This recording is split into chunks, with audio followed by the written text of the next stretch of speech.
SMD Law is the official law firm of the Spartan Nation. Check them out on the interwebs at smdalaw.com or at 866-529-3537. No matter where you are in the state of Michigan, Upper Peninsula, Lower Peninsula, it doesn't matter. They have an office near you. So whether you need to send a letter to an annoying neighbor, or you're a criminal and you need defense, maybe you just have problems with elder law, check them out, smdalaw.com today. The official law firm of the Spartan Nation. Call them first, then you act. Well, this is a strange period of time. You know, when you look at 6 games in the 16 days and now 2 games in, 14 days. It's you know, we just had a big staff meeting. We're talking to our staff about what we're going to do, how we're going to do it. I'm on the road a lot. The next couple of days in St. Louis, I'm in Cleveland, I'm kind of all over the place. And so we're trying to practice in the morning, get through finals. Maybe some long days for us, but hopefully for the players to get a little rest. We are going to practice today for about an hour and a half. If you look at these 5-6 games that we just played, 5 of them on the road, overview would be, it was successful. We learned things at Louisville that we used later on. I think we learned things at Florida. Did a terrible job going against their press, which normally is not a problem for us. And yet we made some simple mistakes that I think we're going to be able to adjust to. We've been to some difficult places to play, and that was 4th of July and Christmas down there. They had, you know, we'll put shirts and stuff on the students here. They had everything for everybody. I think it was one of their bigger games in recent history. So we've had to play in front of some tough crowds. I think all these things are going to benefit us. It's just how we handle this 2-week period now with 2 games, not to have any letdown, to make sure that we're getting better, because we haven't had this luxury either. We've normally had it where Christmas, 6-7 years ago, we'd have a long stretch and we'd get a lot done. This year, you know, we had a game after Christmas. We start the Big Ten earlier than we used to start it, which was almost the 7th, 8th of January. So this is the period of time that we've got to get better. We've got to home in our offense. We got to execute better. We can't have the little mental breakdowns we had defensively. We got to handle the press breakers a little better, because once we get into the new year, it'll be at least a little more consistent. It'll be a game every 3 days. And when you have these kind of games on the road like we've had, there's been very little practice time to get better at Michigan State. It's been all about the opponent. And I should have listened to a guy named Jim Boylan, not the one with the Bulls, the one with the Cavs, who said Al McGuire often said scheduling is by far the most important part of the job. He put it over recruiting and everything else, and it was because, you know, you need time to prepare, you need time to wind down. If you have a big game and you win or lose it, you're going to feel one way or another to the next game, and so that next game better not be very tough. Well, that was, you know, God rest his soul, but I must not have listened at all, because our schedule was not conducive to those things. Now it gets a little better, and hopefully we'll take advantage of it. It's exam week. Some of you remember back how bad it was. Matt, that was a good nod to say it. Probably wasn't a lot of fun for you. Well, it's not any fun for me either. Tom, at this point in the season, what are you most pleasantly surprised about, but what are you maybe most concerned about you didn't see coming? You just can't leave it with a positive, huh? You want me to put the negative in there too? You know, I think what I've been pleasantly surprised with, we've been a little better defensively after the first couple games than I thought. I have been really pleased with Nick. You know, I think in general, you know, it wasn't great the second half. I've been pleased that Cassius has made great strides, and Josh. Those 3 guys have made great strides on both ends of the floor.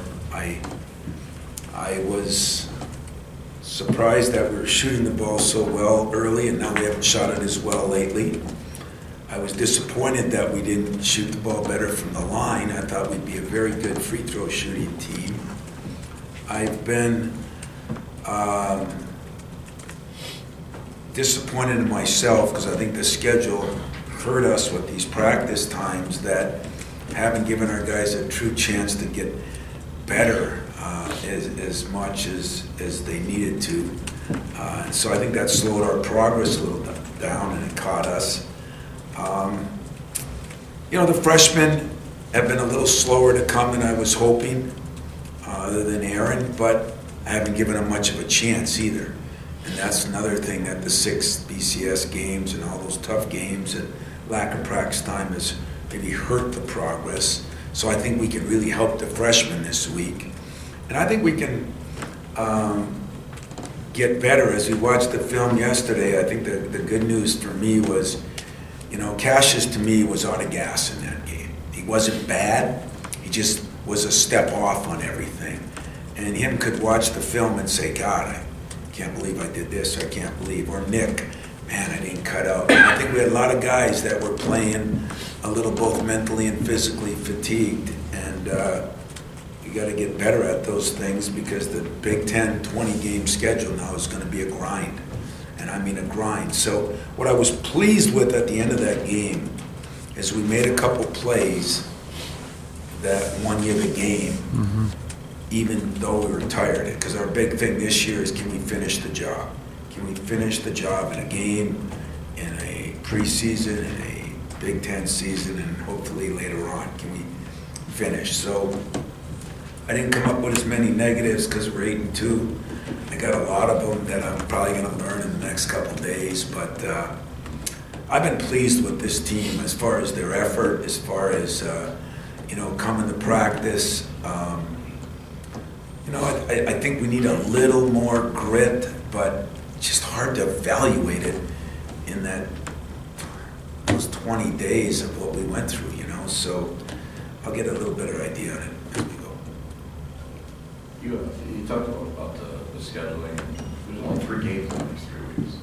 It seems odd in some ways. It seems like you have a little bit more than that. How did that come about? I guess, you know, would you rather have more games, maybe a couple? I would, but number one, we can't play any games during this week.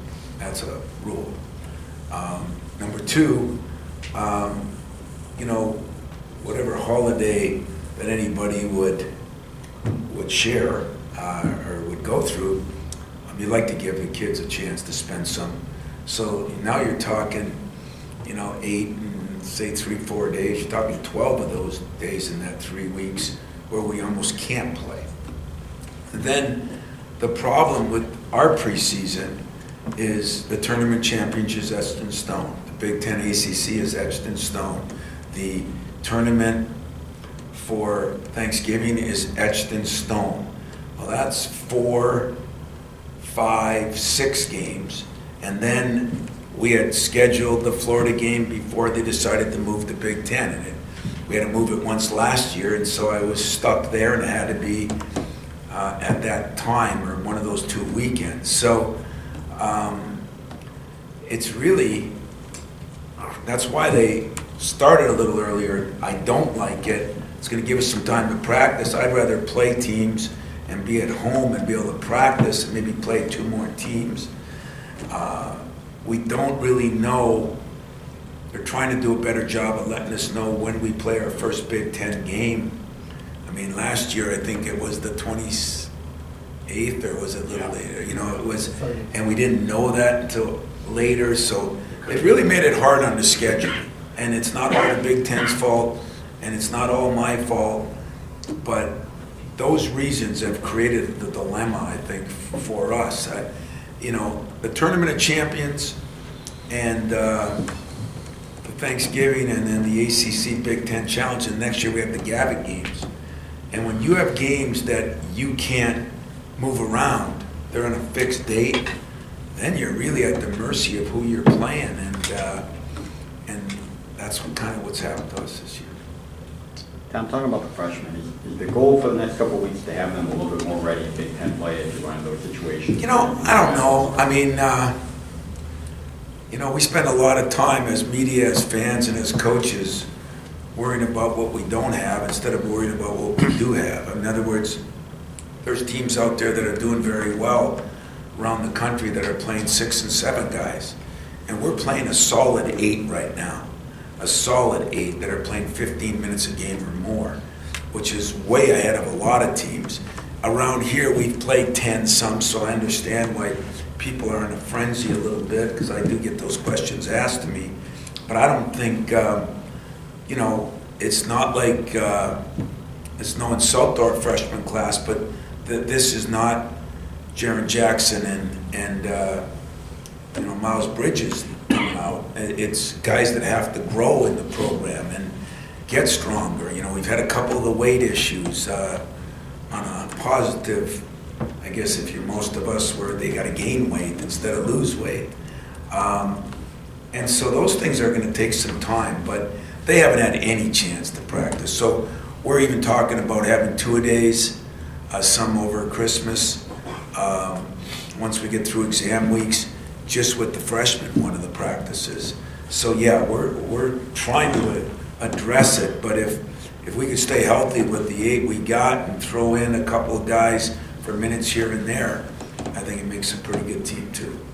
And Tom, along those lines, what are you looking to get out of Foster in the next couple of weeks, and where do you want the backup point guard situation to be once you get to Big Ten? Yeah, you know,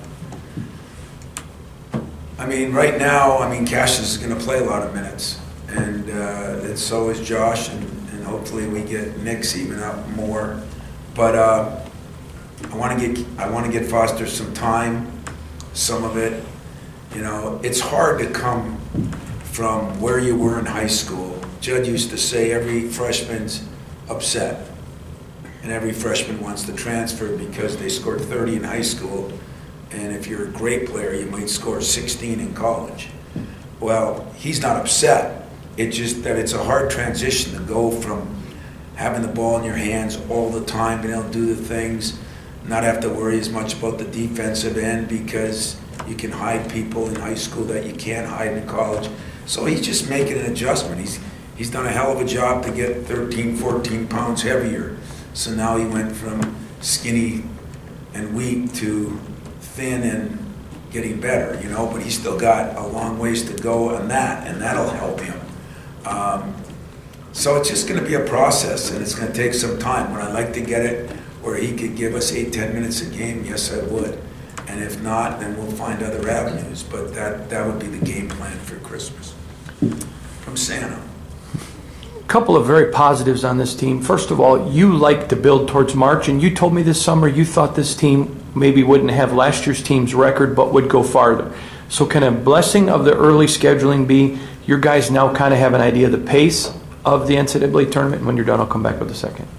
Well, I think it could, you know. I mean, it's funny because I talked to Jaron, I talked to Miles, you know. I mean, you know, I only want to say it once, but I want to say it once. It's hard to evaluate last year's team, what we went through. Mm-hmm. And I think it's unfair to them. Not to me, but it's very unfair to them to think we won 30 games and they did come out early. You're right, everybody's right about that. I think I'd rather say if there was another team that went through what those guys went through, they would have had a hard time winning 20 games. Mm-hmm. And that's some of my teams. So I don't know, you know, I loved last year's team. I didn't like them, I loved them. I loved what my stars stood for. I loved the unselfishness. I loved the dedication. This team has got something that last year's team didn't have. They have experience. And if you look at Nick, if you look at the attitude of Nick, if you look at Cassius and you look at Josh, they're all better players because of the experience. Now, having Cueto out that period of time and going 5-1 is pretty remarkable too, because he is a glue guy of that group and a very good leader. And for your earlier question, one of my surprises has been Josh and a little bit Kenny. Kenny rebounding, X and Kenny. Kenny rebounding and X just being the overall player he's been, so good defensively. But I think this team has a chance to keep getting better, because I look at the film and I say, wow, we aren't even close to where I think we could be. And that, to me, is exciting. There isn't the overall just talented guys that could just, block a shot out of nowhere or dunk a ball from half court or all the things that we were privy to last year. But experience does matter.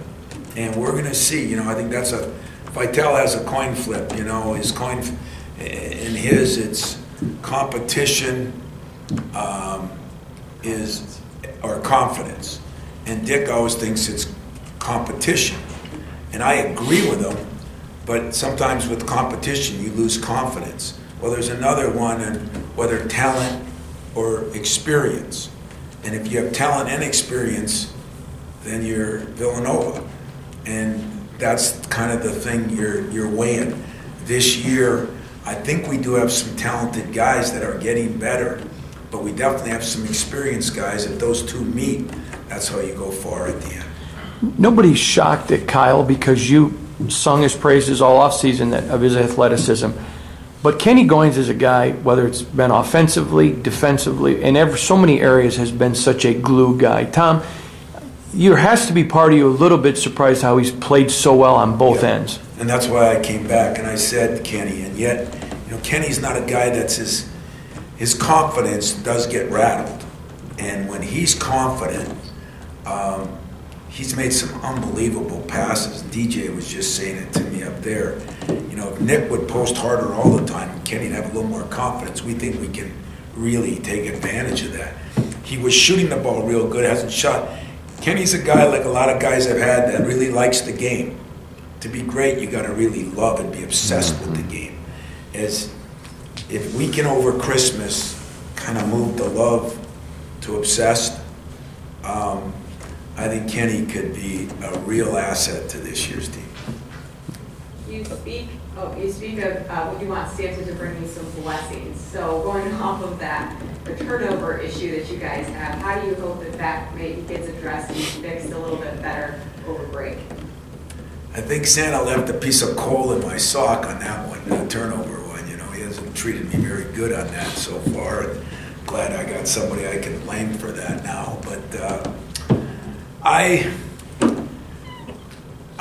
it's a hard thing to work on, other than being so demanding that, you turn it over as a crazy turnover, I'm just pulling you.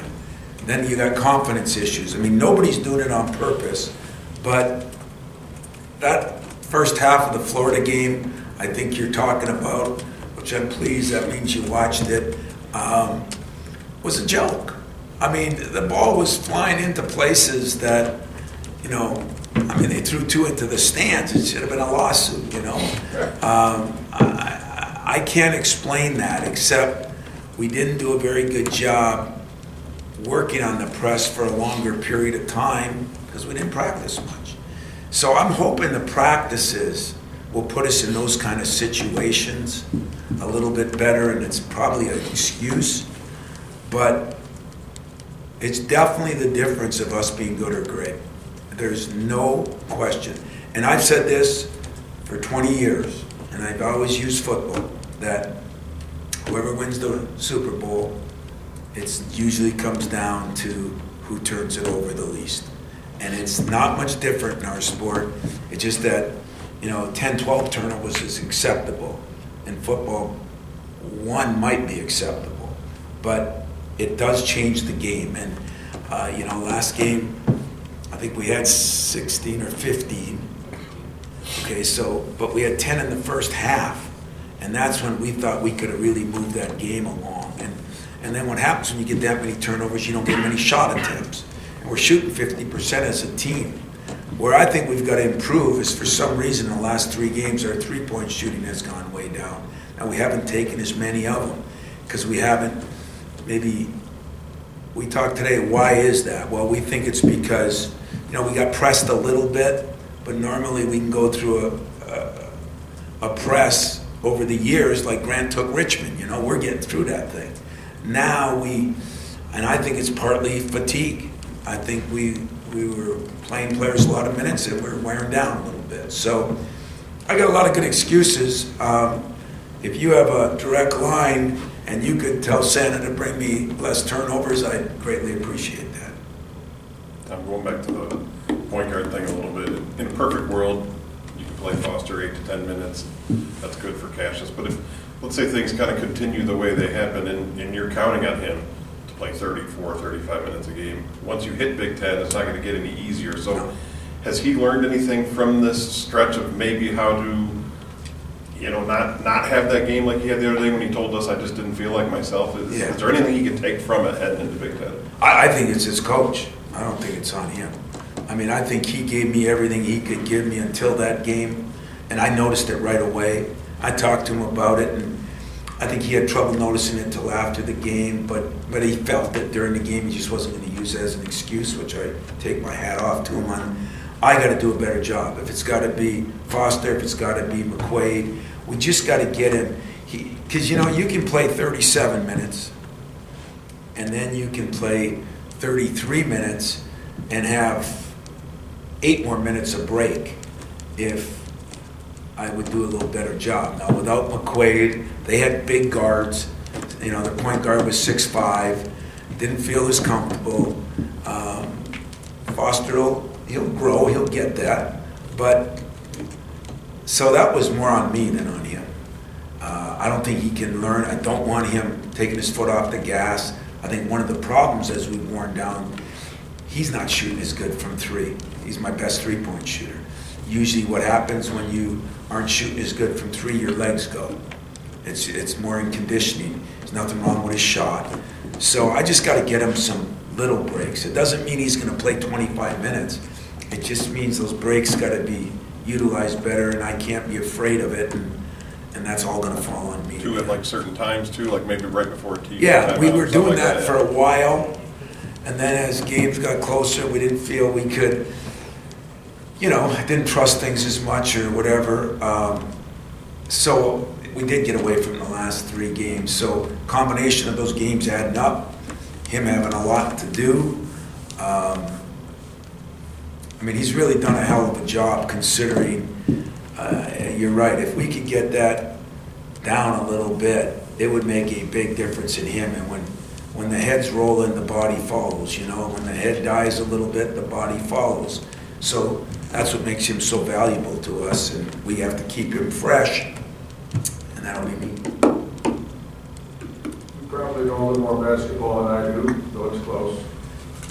But you talked about Kyle Ahrens and how you missed him, and you're glad to have him back, and I thought, well, you just can't say that. You just can't say that. And then Saturday, he made 3 plays that kind of saved your bacon down the stretch.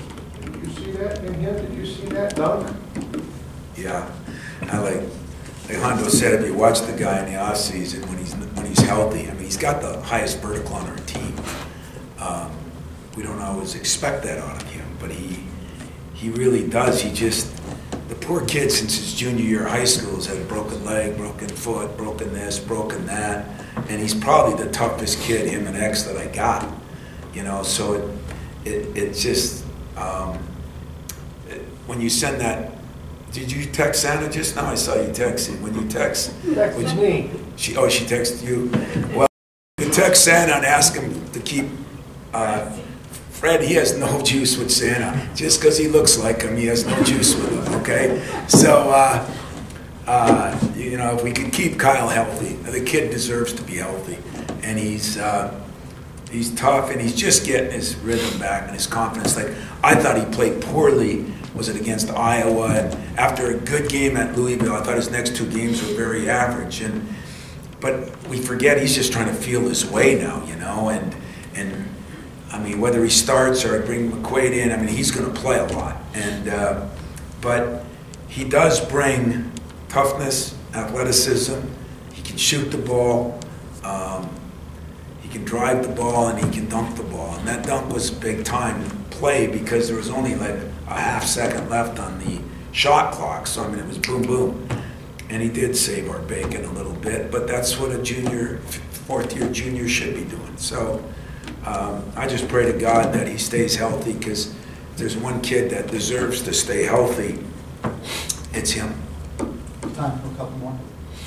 We're kind of revisiting the turnovers again. I mean, fatigue, usually you see it late in the games, but early in the games, is it a focus thing? Because I mean, think, what, this is the third game with 11 in the first half, then you have in the Kansas game. It seems like the first half, it's where it's the biggest of issues for you guys. Yeah, you know, I think one of them, I don't disagree with that, but I think one of them, fatigue, not in the Kansas game, but, you know, these games later on, we played a lot of games in a short period of time, guys, a lot of games, and a lot of big games. We didn't have that room to breathe and relax, and we are playing some of those guys a lot of minutes. And but the other thing is, guys are just learning how to play in their new roles, you know. I mean, everybody's got a different role, and all those are good excuses. Do I think a lack of concentration or a lack of understanding how important it is? I throw that at them a little bit because I've thrown it at them myself, and it seems like, you know, we're going for plays that are triples in Fred's real sport that he likes, instead of going for singles. You know, we're going for home runs, we're going for doubles. You know, if we just stay with the singles, you know, against Iowa we have 29 assists out of 28 out of 31. You know, we got to get back to moving the ball a little better and not making the great play. Teams are defending us a little differently. We're getting into some better teams. We're running into some things that we haven't gone against much. You know, the press was one of them, although it shouldn't have. That was a joke the way it happened, but we got to get better at it. That to me is something that I should take full responsibility for, because we have to work harder on it, and it's got to be stressed more. And if the time comes when I start yanking guys, you know, you and all the fans will be mad at me about that, but there is going to be something that's got to be done, because you're right, 10 and 11 and a half, that's not what great teams do. Yet at the other end, they settle in after halftime too. Yeah, which doesn't make sense in the fatigue part, but you know, sometimes, and the one thing I told my staff is, I've always, and I wrote this as one of my keys for the game, for my team, it was we have to be physically tough, because we thought Florida, you know, showed great toughness against West Virginia, but we have to be mentally tough, because that's what this kind of stretch does to you.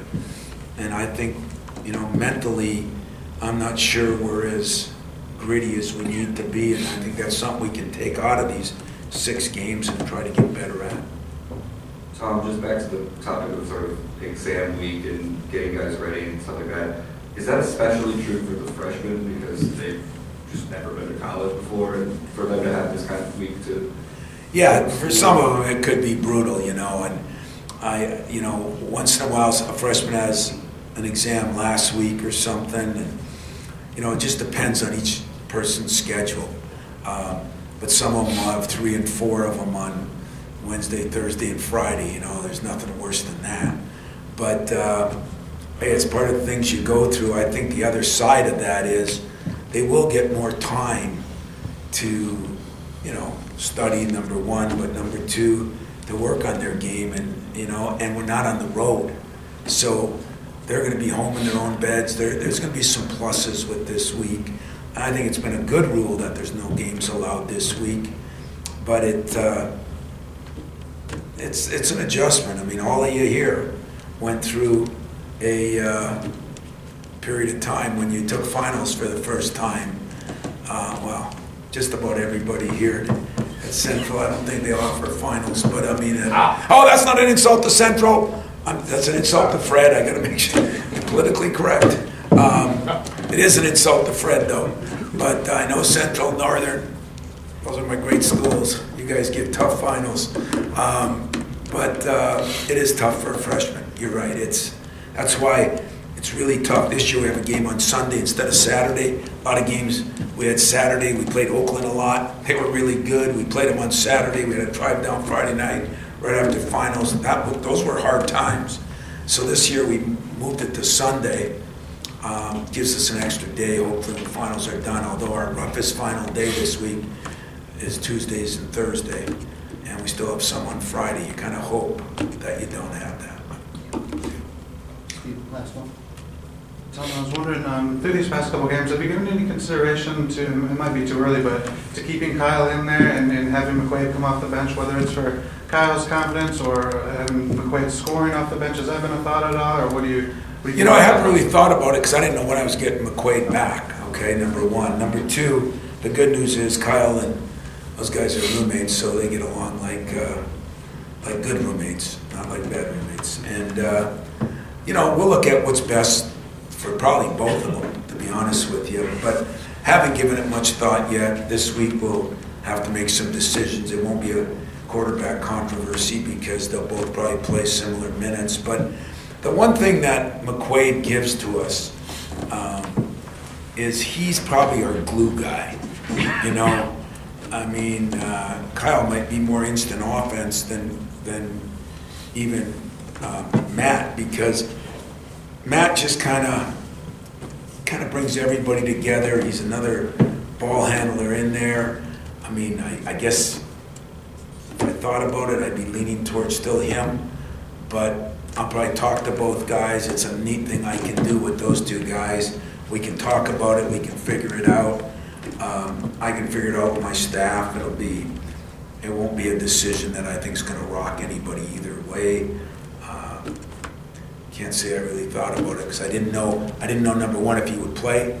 I didn't know number two what the residuals would be after he played, whether he would be, you know, and he seems to be pretty good. So the encouraging part is I think we'll get Matt back. He's not 100% yet with his conditioning and everything. So the only reason I'll say there's another question, because I'm going on the road, I'm not going to have. I think we'll get back to having the round tables and have some fun because I didn't have any for a long time. But it'll be maybe next week. Is that cool with you, Dr. Georgetown? Yeah. Do you guys have finals out there? Yes, they do. Just want to make sure I get every college involved here. Is that a Michigan State rule? You know, that's a good question. I think it's a Big Ten rule, but I'm not sure. Or maybe it's one of those unwritten rules. I mean, you don't see many teams. Like, I talked to a lot of coaches. I was on the road on Saturday night. I had to come back and I went recruiting, and just about all the coaches I talked to Iowa, Kentucky, you know, everybody, it's finals week. And so we have no games. So that would be something that the administrators should know more about than I should. I was going to ask 3 Big Ten games this week, and I don't know if those schools have finals or not.